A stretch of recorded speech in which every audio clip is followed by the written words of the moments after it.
बिस्मिल्लाहिर्रहमानिर्रहीम। अस्सलाम वालेकुम नाज़रीन, मैं हूं आपका होस्ट तस्लीम अल इस्लाम और आप देख रहे हैं pro-urdu.com का ऑफिशियल यूट्यूब चैनल। नाज़रीन, आज हम गुफ्तगू करेंगे पाकिस्तान, इंडिया, अफगानिस्तान और अमेरिका की। इन ब्लॉक्स के अंदर बेसिकली ब्लॉक तो नहीं है, लेकिन इन चार मुल्कों के दरमियान में क्या होने जा रहा है, हालात किस तरफ बढ़ रहे हैं, अमेरिका का जो झुकाव है वो दोनों साइड पे है, लेकिन किस तरह से है। अमेरिका अफगानिस्तान से फौज तो निकालने जा रहा है, लेकिन उसके साथ साथ खत्ते के अंदर जितनी बातें भी इंडिया अमेरिका को बोल रहा है वो उसको भी मान रहा है। मोहित यूसुफ साहब के इंटरव्यू को भी डिस्कस करेंगे और इन सारी बातों के ऊपर हमारे साथ गुफ्तगू करने के लिए मौजूद हैं मोहम्मद बिलाल इफ्तिखार साहब, जिनका ताल्लुक है स्ट्रेटेजिक एनालिसिस ग्रुप से। बिलाल इफ्तिखार साहब, मैं आपको शो में खुशामदीद कहता हूँ। अस्सलाम वालेकुम। वालेकुम अस्सलाम वरहमतुल्लाहि वबरकातुहू। बिलाल साहब, बहुत शुक्रिया कि आपने हमारे प्रोग्राम के लिए वक्त निकाला। सर, सबसे पहले ये फरमाइएगा कि इस वक्त डिप्टी सेक्रेटरी ऑफ स्टेट जो हैं वो इंडिया के अंदर मौजूद हैं और अगले आने वाले दिनों में माइक पॉम्पियो और उनके साथ साथ सेक्रेटरी ऑफ डिफेंस जो हैं वो भी दौरा करने जा रहे हैं। ये क्या कहानी है कि फौज भी वहां पे विजिट कर रही है, सेक्रेटरी ऑफ स्टेट भी कर रहे हैं और इसके साथ साथ वहां पे बहुत ज्यादा एग्रीमेंट भी साइन किए जा रहे हैं। और खास तौर पर मैं आपसे रिक्वेस्ट करूंगा कि जो बीका है उसके मुतालिक बताइए कि क्या है और इसके अंदर इंडिया को किस तरह का एडवांटेज हासिल होने वाला है। जी, बड़ा अच्छा आपने सवाल किया। ये असल में जो खिते के अंदर अलाइनमेंट्स चेंज हो रही हैं, दुनिया जो है यूनिपोलर से दोबारा बाइपोलर मल्टीपोलैरिटी की तरफ जो है वो आप जानते हैं कि शिफ्ट हो रही है। और इसी हवाले से हम देख रहे हैं कि दुनिया भर के अंदर नई अलाइनमेंट्स जो हैं वो नज़र आ रही हैं। हम जानते हैं कि तकरीबन 2001 के बाद से इंडिया और अमेरिका जो है वो एक दूसरे के बहुत करीब आ रहे हैं।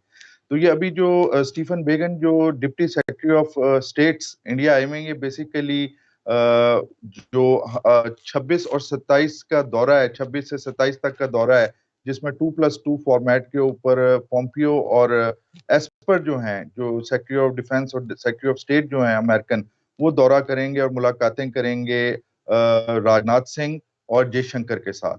और इसी मुलाकातों के अंदर एक्सपेक्टेड है कि ये बीका मुआहिदा जिसका आपने जिक्र किया उसके ऊपर साइन करेंगे। अब बीका की तरफ आने से पहले जो एक मिलिट्री मुआहिदा है, एक उस पे आने से पहले मैं आपको ये बताता चलूं कि आपको याद होगा कि आज से 1.5-2 महीने पहले भी स्टीफन बेगन जो हैं वो आए थे और उन्होंने यहाँ पे इंडिया के अंदर ही बात की थी एशियन नेटो की।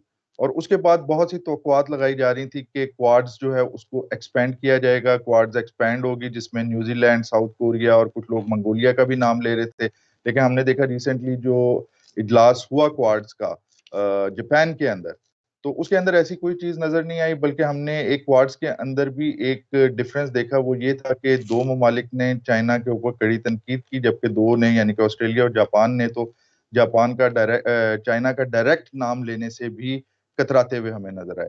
तो क्वाड्स को जो आगे लेके जाने की बात हो रही थी, उसी सिलसिले में जो है ये इधर आए हुए हैं। और उन्होंने परसों जो बात की मीडिया से और जो खबरें आई हैं उसके मुताबिक हमें जो क्वाड्स की एक शक्ल नजर आ रही है, कोई अलायंस की नजर नहीं आ रही, बल्कि उन्होंने खुद कहा कि ये एक पार्टनरशिप होगी, क्योंकि कोल्ड वॉर के जमाने के अलायंसेस जो हैं वो अब दोबारा नहीं बनेंगे, ना ही वो किसी भी पार्टी के लिए बेहतर हैं। इसलिए जो कुछ मामला जिनके अंदर सबके इंटरेस्ट सेम है, तो उस हवाले से जो है ना ये एक पार्टनरशिप होगी।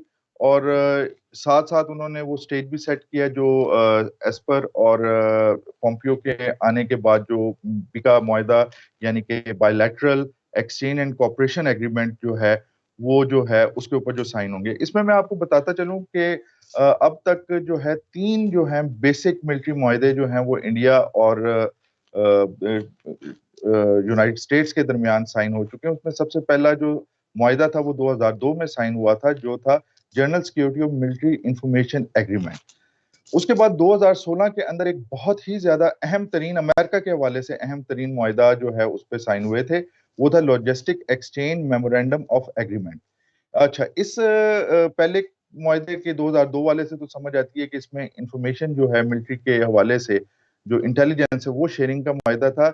लेकिन लॉजिस्टिक का जो 2016 में हुआ उसके मुताबिक इंडिया और अमेरिका दोनों एक दूसरे की बेसिस, एक दूसरे के हवाई अड्डे जो मिलिट्री पर्पस के लिए रिफ्यूलिंग, ट्रांजिट के लिए इस्तेमाल कर सकते हैं। तो बेसिकली इस मुआहदे के बाद जो 2016 का था, क्योंकि ये एग्रीमेंट हुई इस तनाजुर में रहा था कि चाइना को कंटेन करना है, तो मुकम्मल तौर पे इंडिया ने एक गैर एलानिया तौर पे ये कह दिया था कि हम अब चाइना के खिलाफ अमेरिका का साथ देंगे, यानी कि उन्होंने चाइना के साथ दुश्मनी का आगाज जो है ना, एक फॉर्मली जो आप उसे कहेंगे वो कर दिया था, क्योंकि चाइना का सबसे बड़ा कंपटीटर या अमेरिका का सबसे बड़ा कंपटीटर चाइना है।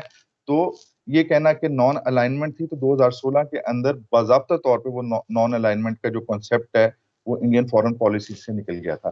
फिर 2018 में communication and information security memorandum agreement जो है ना वो साइन हुआ था। अच्छा, ये कम्युनिकेशन क्या है कि आपको पता है कि इस वक्त इलेक्ट्रॉनिक वॉरफेयर का बहुत ज्यादा दौर दौरा है। तो इस मुआहदे के तहत सिक्योर इंफॉर्मेशन के जो ट्रांसफर के सिस्टम्स हैं वो एक दूसरे के साथ अमेरिका जो है वो इंडिया को देगा, ताकि जो ऑपरेशनल प्लानिंग और या जो डाटा ट्रांसफर होता है उसके अंदर कोई और जो है ना, या चाइना या रशिया या कोई और मुल्क जो है वो उसको जो है ना डिकोड ना कर सके। अब जो बीका मुआहदा होना जा रहा है, जिसका मतलब है, जिसका है कि basic exchange and cooperation agreement, ये बेसिकली जियो स्पाइटल डाटा जो है उसकी ट्रांसफर का है, यानी कि अमेरिकन सैटेलाइट्स और जो दूसरे सेंसर्स जो हैं वो इंफॉर्मेशन। अब तो आप जानते हैं कि सारी जंग जो है वो है इंफॉर्मेशन और डाटा की जंग है। इस मुआहदे के बाद अमेरिकन ड्रोन्स भी मिलेंगे इंडिया को, और अटैक ड्रोन्स मिलेंगे, और जो डाटा होगा बेसिकली जो स्पेटियल डाटा जो है ये आपको कोऑर्डिनेट्स बताता है, पिन पॉइंट एक्यूरेसी। जब ये सिस्टम जो है अमेरिकन सिस्टम इंटीग्रेट होगा तो उसका एक सबसे बड़ा जो नुकसान इंडिया को होगा अगर वो समझे, तो वो ये होगा कि इंडिया फिर मजबूर हो जाएगा अमेरिकन प्लेटफॉर्म्स खरीदने में। आप जानते हैं कि इस वक्त 60 से 65% इंडियन हथियार और जो फाइटिंग प्लेटफॉर्म्स हैं वो रशिया के दिए हुए हैं। तो आप जानते हैं कि टर्की के ऊपर भी सबसे बड़ा अमेरिका ने क्या इल्जाम लगाया था S-400 पे, कि जी आप उसे पैच नहीं कर सकते S-400 को हमारे जो नेटो के सिस्टम्स के साथ, और इसमें खतरा है कि हमारी जो टेक्नोलॉजी है वो रशियंस तक पहुंच जाएगी और वो ट्रांसफर होगी। इसीलिए जो इनका 5th जनरेशनल जो जहाज बना रहे थे जिसमें टर्की भी शामिल था, उस प्रोग्राम से उसे निकाल दिया गया। तो अब इंडिया पे भी ये दबाव डाला जाएगा कि ठीक है, हम टेक्नोलॉजी आपको दे रहे हैं, ड्रोन्स दे रहे हैं, हर चीज दे रहे हैं, अब आप रशियन प्लेटफॉर्म्स को बाहर निकालें और हमारे प्लेटफॉर्म्स खरीदें। और इसमें विन विन सिचुएशन इंडिया के लिए नहीं, बल्कि विन विन सिचुएशन जो है वो यूएस के लिए होगी। तो अच्छा, इसमें एक यहाँ पे बिलाल इफ्तिखार साहब, मैं ये चीज अपनी एक तरफ से ऐड करना चाहूंगा कि अगर अमेरिका की ये चाल देखी जाए तो अमेरिका बेसिकली अपनी सेल्स एंड मार्केटिंग एक्टिविटी जो है उसको नेक्स्ट लेवल पे लेके जा रहा है। तो जो अमेरिकन इंटरेस्ट है वो सिर्फ और सिर्फ ये है कि वो अपनी आने वाली फ्यूचर के दिनों में जो डिफेंस रिलेटेड सेल्स हैं इक्विपमेंट की उनको इंश्योर कर सके। और ये ट्रीटी करने के बाद, बल्कि ट्रीटी नहीं इसको माहिदा कहना चाहिए, जो होने जा रहा है उसके अंदर इंडिया बाउंड हो जाएगा कि वो जितना भी मिलिट्री इक्विपमेंट है वो सारे का सारा वो खत्ते में सिर्फ और सिर्फ अमेरिका से खरीद सके। अच्छा, इसमें एक और मैं बात बताऊं कि इंडिया जो है, जयशंकर की भी किताब आई थी, वो भी नॉन अलाइनमेंट की बात उसमें की गई कि इंडिया इंडिपेंडेंट रहेगा। तो पार्टनरशिप का लफ्ज यूज हुआ है। जो इनके जो स्टीफन हैं डिप्टी सेक्रेटरी ऑफ स्टेट्स, उन्होंने कहा कि जी ये एक लूज पार्टनरशिप होगी। अच्छा, पार्टनरशिप अगेंस्ट चाइना, ठीक है। अब इंडिया अगर इसमें कुछ सोच रहा है कि उसे कोई फायदा होगा पाकिस्तान के खिलाफ या किसी और मुल्क के खिलाफ, तो वो अमेरिका के तो उसमें नहीं है, पार्टनरशिप तो सिर्फ चाइना के हवाले से है।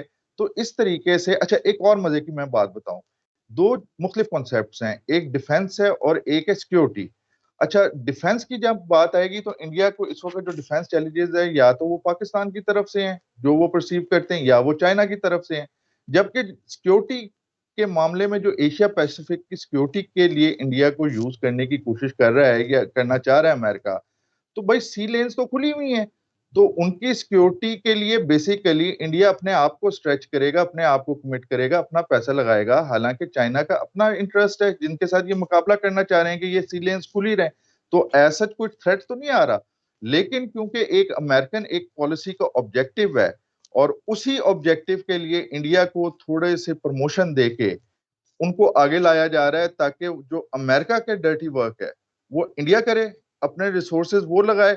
अब वो जो इक्विपमेंट खरीदेगा वो अमेरिका का होगा, जो प्लेटफॉर्म्स खरीदेगा वो अमेरिका का होगा, जो टेक्नोलॉजी। उसके बाद जब आप जियो स्पाटियल की बात कर रहे हैं, स्पाटियल डाटा की, तो क्या वो इंडिया के पास कैपेबिलिटी है कि उसे वो रिसीव, जाहिर बात है कि उसको भी जो प्रोसेस करके अमेरिकन सिस्टम्स ही इधर भेजेंगे। इसका मतलब ये है कि इंडिया की एक एक डिफेंस मूव के ऊपर भी, एक एक चीज के ऊपर जो है अमेरिका का जो है वो नजर होगी।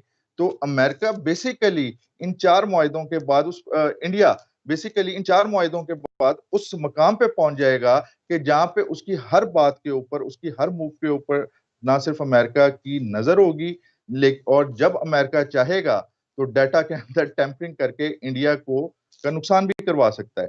तो ये एक बड़ा इंपॉर्टेंट फैक्टर जिसे प्रवीण सानी ने कल की अपनी वीडियो के अंदर बड़े अच्छे तरीके से एक्सप्लेन किया है, फोर्स मैगजीन के एडिटर हैं, कि डिफेंस को छोड़ के जो सिक्योरिटी के मामलात पे चला गया है, तो वो इंडिया के लिए आगे जाके बहुत ज्यादा, क्योंकि अमेरिका और इंडिया की कैपेबिलिटीज के अंदर, नेशनल पावर के अंदर, फिर मैं नेशनल पावर का लफ्ज यूज करूंगा कि जमीन आसमान का फर्क है। और क्या अमेरिका की उस बोझ को, उस एडवांसमेंट को इंडिया बर्दाश्त भी कर पाएगा, या फिर उसके जो फिलहाल इफेक्ट्स हैं साहब वो आपका नेगेटिव ये निकलेंगे वाला आगे। पॉइंट जो है ये बहुत अहम है कि इस वक्त अमेरिका इंडिया को हर लिहाज से इस्तेमाल कर रहा है, और अगले आने वाले दिनों में ये जो इस्तेमाल कर रहा है इसका जो लेवल है वो चेंज होके मिड से, बल्कि कहना चाहिए बिगनर से मीडियम पे चला जाएगा। सर यहाँ पे सवाल ये पैदा होता है, क्वाड के अंदर भी इंडिया को अहमियत दी गई और इस वक्त अमेरिका को इंडिया की बहुत जरूरत है चाइना के खिलाफ इस्तेमाल करने की, और इस सूरत हाल में जब इंडिया इंसिस्ट कर रहा है कि अफगानिस्तान के अंदर अमेरिकन अफवाज जो है उनको रखा जाए, तो ट्रंप इस बात पे बजिद है कि उन्होंने जितनी भी अपनी फौज उनकी इस वक्त अफगानिस्तान में मौजूद है उसको वहां से निकालना है। तो इसके पीछे क्या कहानी हो सकती है? जी देखें, बात ये है कि एक कोल्ड वॉर को आप फील करें तो शुरू हो चुकी है। अमेरिका भी मूव कर रहा है, ये क्वाड और उसके बाद एशिया, इंडो पैसिफिक, और ये जो अभी सेक्रेटरी ऑफ स्टेट और सेक्रेटरी ऑफ डिफेंस का आना, तो एक साफ जाहिर है कि पूरी दुनिया के अंदर जो है ना अमेरिका इस वक्त क्या पॉलिसी कर रहा है। अच्छा, इस पूरे तनाजुर को देखते हुए अगर आप अफगानिस्तान के मामले को देखें तो इसके नेबर्स के अंदर चाइना जो कंपिटिटर है अमेरिका, और रशिया भी शामिल है। तो अमेरिका कभी नहीं ये चाहेगा कि उसकी फोर्सेस जो है वो यहाँ पे बैठी रहें और तालिबान के आगे वो सिटिंग डक बन जाएं, क्योंकि अब जब वो स्टेप्स ले रहा है तो उसका मतलब है फिर एक एट सम पॉइंट चाइना और रशिया को भी स्टेप्स लेने पड़ेंगे। रशिया के ऊपर तो आगे वो इल्जाम लगाता रहा है कि ये तालिबान की मदद कर रहे हैं। तो अमेरिकन के लिए ये एक वियतनाम तो आगे बना हुआ, उनकी लॉन्गेस्ट वॉर है, उनके लिए और बड़ा मसला बन जाएगा। इसलिए अमेरिका चाहता है और ट्रंप ये चाहता है कि जल्द अज जल्द यहाँ से फौज निकाल ली जाए, ताकि जो हम वहां पे सिटिंग डक बन के बैठे और कैजुअलिटीज उठाएं, अपना नुकसान करवाएं, हम इधर से निकल के इंडो पैसिफिक की साइड के ऊपर जो है ना वो तवज्जो दें। तो इस मामले के अंदर इंडिया के अंदर भी इस वक्त बड़ा तजब्जब पाया जा रहा है, क्योंकि उसकी जो इन्वेस्टमेंट थी, जो कल मुईद यूसुफ ने भी जिक्र किया, किस तरीके से तहरीक तालिबान पाकिस्तान को, टीटीपी को इन्होंने जोड़ा, और किस तरीके से अफगानिस्तान में बैठ के पाकिस्तान के खिलाफ कार्रवाइयां हुई। अब जो नया सेटअप आता है, आपको याद होगा भी कुछ दिन पहले डॉक्टर अब्दुल्ला अब्दुल्ला भी चक्कर लगा के गए हैं इंडिया का। वो इसलिए आए थे कि इंडिया के अंदर अगर कोई कॉम्प्लेक्स है तो वो कॉम्प्लेक्स ना रहे और उसको एहसास हो कि मेरी अहमियत है। लेकिन जब हम ये जानते हैं कि इस अशरफ गनी सेटअप के साथ तो तालिबान बैठने के लिए बिल्कुल तैयार नहीं है, इसलिए एक इंटरम सेटअप आएगा, और उस इंटरम सेटअप के अंदर हमें नजर आ रहा है कि उसको हेड करेंगे डॉक्टर अब्दुल्ला अब्दुल्ला। और डॉक्टर अब्दुल्ला अब्दुल्ला को भी अगर आप देखें तो पिछले एक दो सालों में जो खासतौर पर मैंने उनकी ट्विटर एक्टिविटी को किया है, तो उनका जो पाकिस्तान के हवाले से बहुत सॉफ्ट जो है ना वो एक जो है नजरिया है। और नंबर टू, वो ये चाह रहे हैं कि अब अफगानिस्तान जंग से निकल के जो है ना बातचीत शुरू हुई है तालिबान के साथ, तो एक किसी एक फार्मूले पे पहुंचा जाए, ताकि अब जो अफगानिस्तान जो है वो भी अपनी तरक्की की राहों में जाए।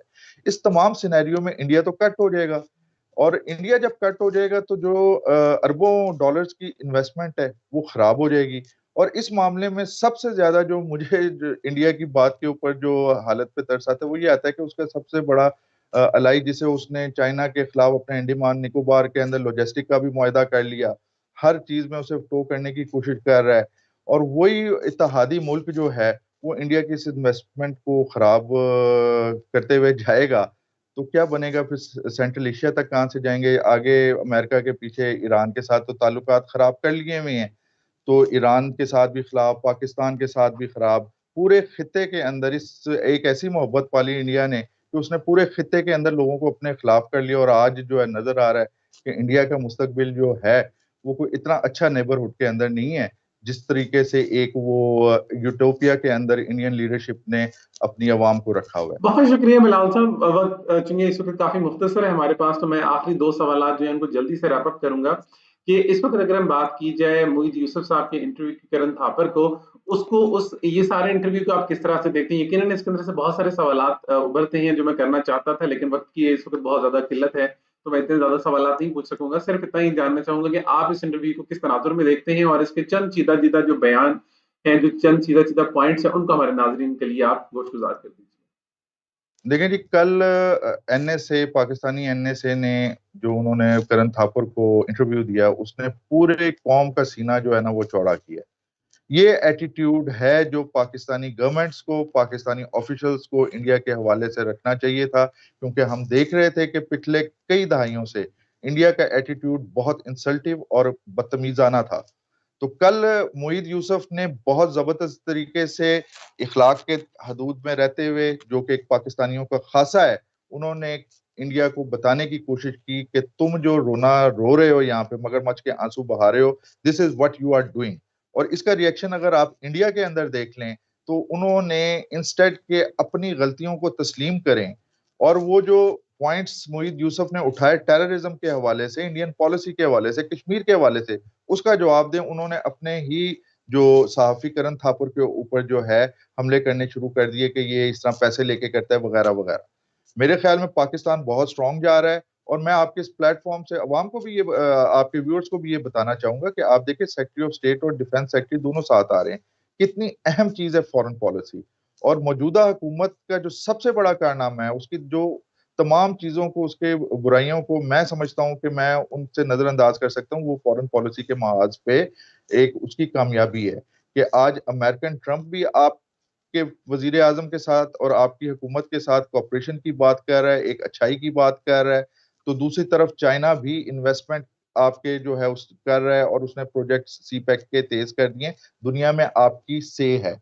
आज आपका ब्रादर मुल्क जो अजरबैजान है, वो हर दूसरे रोज उनकी एम्बेसी वो आपका शुक्रिया अदा करें। इसका मतलब ये है कि जो पाकिस्तान के बारे में उसकी आवाम की, उसको बनाने वालों की राय थी, आज हम उन एम्स को, उन डायरेक्शंस को बहुत अच्छे तरीके से जो है वो कर रहे हैं। और आज ये इस बात से आप कैसे इनकार कर सकते हैं कि आज दुनिया जो है कश्मीर के मामले में इंडिया का मौकफ मानने के लिए तैयार नहीं है, और पाकिस्तानी मौकफ जिसको पिछले 70 साल तक जो है नजरअंदाज किया गया, आज उसी की बात जो है आपको मुख्तलिफ कैपिटल्स और मुख्तलिफ ऐवानों में सुनाई दे रही फिलहाल है। साहब इसी तरीके आखिरी से सवाल की तरफ बढ़ेंगे। इस वक्त वक्त मैंने आपको बताया कि बहुत कम हमारे पास रह गया। आखिरी सवाल में ही करना चाहूंगा कि राजनाथ का जो एग्रेसिव बयान था, और उसके साथ साथ मसूद खान साहब जो हैं जिन्होंने जंग की तरफ इशारा किया है, इन दोनों बयानात पे आपका क्या तज्जिया होगा?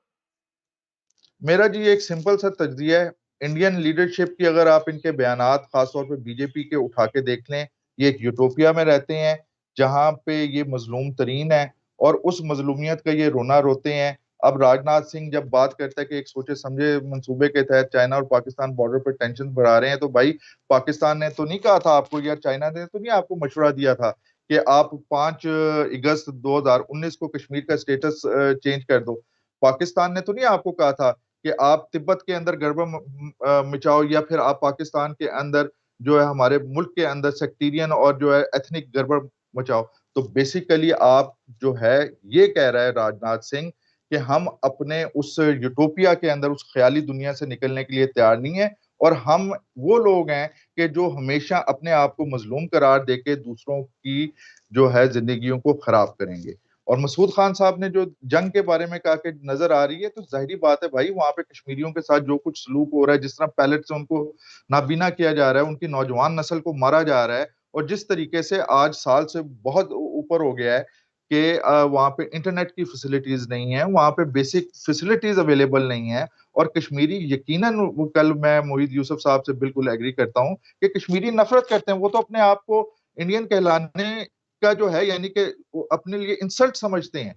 तो एक अपराइजिंग तो होगी ना, एक वहां पे एक नफरत तो पैदा होगी, और उस नफरत का नतीजा क्या है कि डाइवर्शन के लिए जो है इंडिया कभी जो है वो पाकिस्तान में एलओसी को कर देता है, कभी कहीं पे कर देता है। भाई जितने भी आपके पिछले 10 साल से जो फ्रीडम फाइटर आप जो वहां पे आपकी फोर्सेस शहीद कर रही हैं वो सारे के सारे इंडिजिनसली इंडियंस थे, तो आप कैसे इल्जाम लगा रहे हो? वही आप 2000 1990s के जमाने का प्रोपेगेंडा कर रहे हो, इन्फिल्ट्रेशन इन्फिल्ट्रेशन। अपनी अदाओं पे गौर करो भाई। हम कुछ कहेंगे तो शिकायत होगी और फिर तकलीफ होगी और फिर कहोगे कि पाकिस्तान पाकिस्तान। आप लोगों ने खुद इंडियन लीडरशिप ने पाकिस्तान को अपने लिए एक अफरियत बनाया है। पाकिस्तान आज भी दोस्ती का, अच्छाई का, ट्रेड का ख्वाह है। लेकिन आप क्या कर रहे हो? अपने आप से ये राजनाथ सिंह को सवाल करना चाहिए। किस वजह से चाइना आज आपके लद्दाख में बैठा हुआ है, लद्दाख बॉर्डर पे बैठा हुआ है? किस वजह से लाइन ऑफ कंट्रोल के अंदर शहादतें हो रही हैं? ये कोई और नहीं है, पूरा खित्ता इस बात को मानता है, अब तो पूरी दुनिया इस बात को मानती है, ये आपकी अपनी हिंदुत्व पॉलिसीज हैं जिन्होंने पूरे खित्ते के अंदर आग लगाई हुई है। और आपके पुराने दोस्त जैसे बांग्लादेश आज आपके खिलाफ है, हो रहा है। इसी तरीके से भूटान आपके खिलाफ हो रहा है। नेपाल आपसे दूर हो चुका है। अफगानिस्तान दूर होता हुआ नजर आ रहा है और कुछ अरसे के अंदर आपको कुछ देखना वहां पे पसंद नहीं करेगा। तो ये आपकी पॉलिसीज हैं। आपने श्रीलंका को 30 साल दहशतगर्दी में जलवाया। अब आप पाकिस्तान के अंदर वही हरकत करना चाह रहे हो। हमने शिकस्त दी है, इंशाल्लाह आपके किसी भी जो है इसको कामयाब नहीं होने देंगे, क्योंकि हमारी फौज, हमारी सियासी लीडरशिप दोनों एक थे। इंशाल्लाह। बहुत शुक्रिया बिलाल इफ्तिखार साहब आपके वक्त का। नाजरीन, इस प्रोग्राम के बारे में आपकी क्या राय है, कमेंट्स में हमें जरूर बताइएगा। इसी के साथ अपने होस्ट तस्लीम अल इस्लाम और आज के हमारे मेहमान मोहम्मद बिलाल इफ्तिखार साहब को इजाजत दीजिए। अल्लाह हाफिज।